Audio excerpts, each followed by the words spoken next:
రోజు మధ్యాహ్నం ఉంటాయి కానీ ఇలా నైట్ ఓట్ చేస్తున్నాను.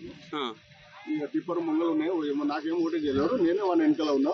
సరే రోడ్ బాగలేదు, వెనకాల ఉన్నా.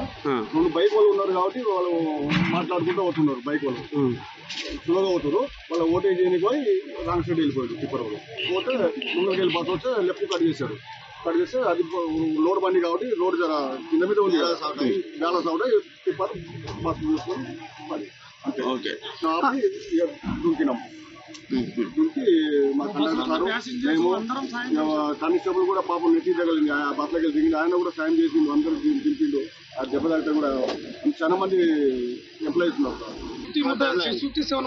జరిగిన తర్వాత పోలీసులు ఏ టైంకి వచ్చారు?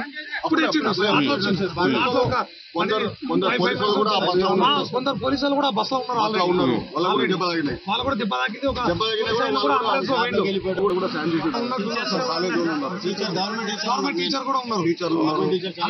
చాలా మంది ఎంప్లాయీస్ పోయే పోలీస్ డిపార్ట్మెంట్ వాళ్ళు కూడా ఒక ఆయన దెబ్బ తాకి ఆయన కూడా అంబులెన్స్ వెళ్ళిపోయింది.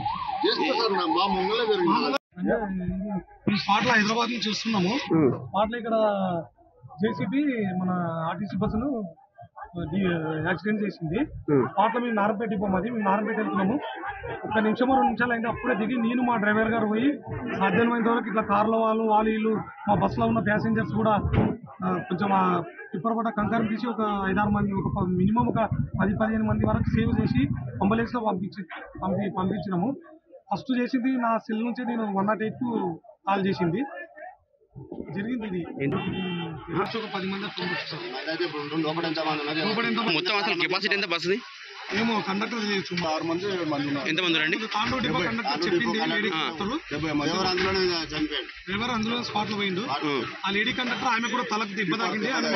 అంబులెన్స్ లో పంపించిన. తప్పు ఎవరిదండి అసలు? తప్పు టిప్పర్ చేస్తాను. టిప్పర్దేనండి.